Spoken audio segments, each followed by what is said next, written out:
So Greg, first of all, can you tell us about the changes that will come into place for the Boxing Day fixture for all Norwich City supporters who will be attending?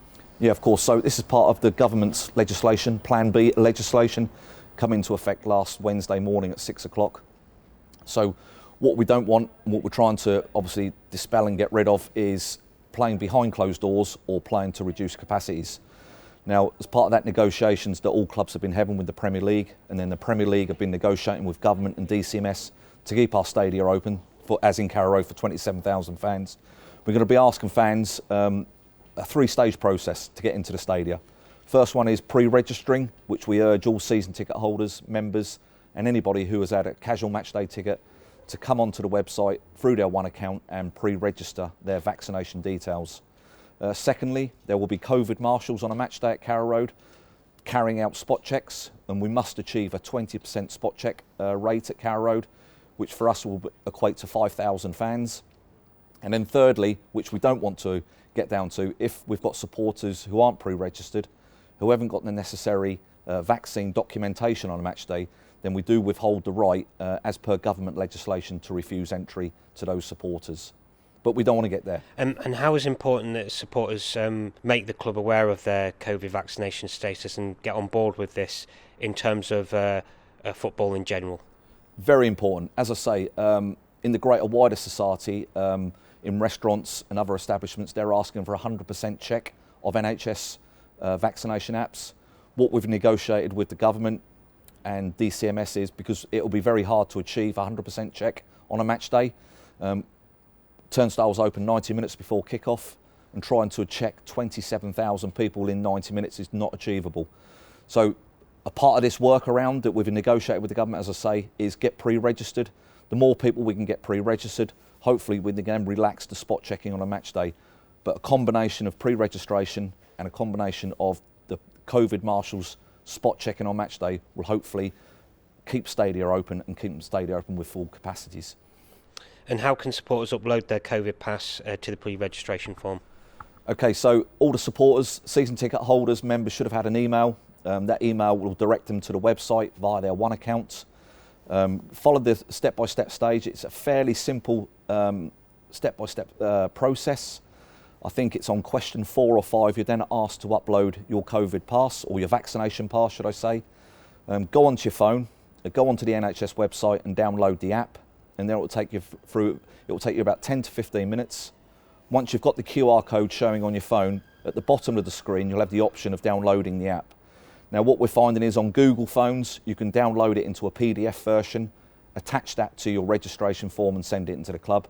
But we've noticed on Apple phones, it's sometimes problematic. So if you do have an Apple phone, once your QR code is showing, we ask the fans to screenshot that QR code, save the screenshot, and then upload the photo of that screenshot and send that in, because PDFs aren't quite working with Apple phones at the moment. And how often do supporters need to fill out this form? So at the moment, as per legislation, it's only once only. This plan may develop in future games or future months, but at the moment, we're asking everybody to pre-register. At the moment, it's double vaccination. In time to come, it may be a booster vaccination required, so we may need to go out to fans again to pre-register their current vaccine status, which may include the booster jab. But at the moment, it's just a one-off registration, and we'll see where that goes in future games and months. And why are the club not accepting the COVID-19 vaccination cards? Okay, it's not a club-driven. This is a government legislation. It's not the football clubs or any sporting industry. It's been introduced by the government. So unfortunately, on a match day from Arsenal on Boxing Day, we can't accept the COVID vaccination card where you've registered which date you've had the card and also the serial number of the jab you've had. So please, all the season ticket holders, all the supporters, back onto the website, pre-register where possible. Ask family and friends to help you. If you're not IT literate, please ask your family and friends or next door neighbours to pre-register.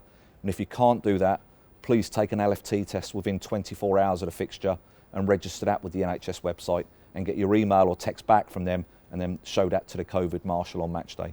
Yeah, you mentioned the lateral flow test there, and that's another option for the fans that can't prove their vaccination status. Is that right? That's correct. So if you can't, for whatever reason, show an NHS vaccine app, your QR code, you are able to do an LFT test. But unfortunately, from Boxing Day Arsenal onwards, you're not allowed to, or what's not accepted, should I say, is the test bed that you obviously drip the liquid into. What you've got to do is register your negative test with the NHS website. They will send you an email or a text message back to say it is negative, and then you can show that text message or negative result, text message or email to the COVID marshal on a match day. But it must be taken within 48 hours of the fixture. Ideally 24, the day before, but if not, 48 hours is acceptable. And what about the fans that are exempt from vaccination? Okay, yeah, so that fits into two groups. Those who are medically exempt. Currently today, a verbal exemption message from the supporter is acceptable. But as we understand, as of Christmas Day, the 25th, the fans can register or phone up 119 and then pre-register their exemption. That, at the moment, that will come out in the form of a letter that the fan can show on a match day. And in future days, we understand that will also go on a QR code, very similar to your vaccination code, but it will be exemption QR code. And also, all under 18s currently are exempt all these checks. So no need to pre-register if you're under 18 at the moment.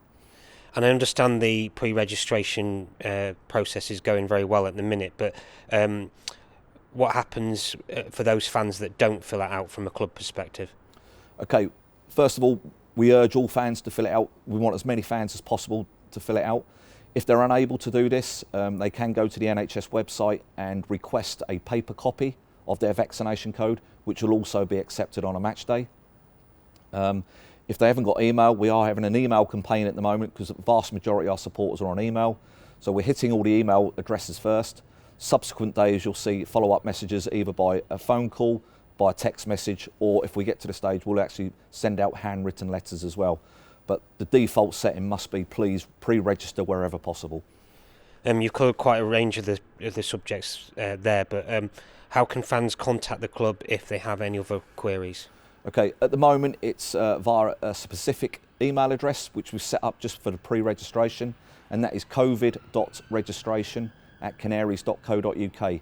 If you can email in there, it may not be answered straight away, but we've got a team up in the main office here at Carrow Road who are sifting through these emails and trying to respond to as many as possible. We're trying to find current themes that if things are going wrong, and if things are going wrong in a sort of a batch of emails, then we'll put that onto our FAQ questionnaire sheet so fans can then go there, hopefully read up on the more obvious things that are going wrong rather than emailing in. Hopefully the emails will get less and less as more and more people are pre-registered.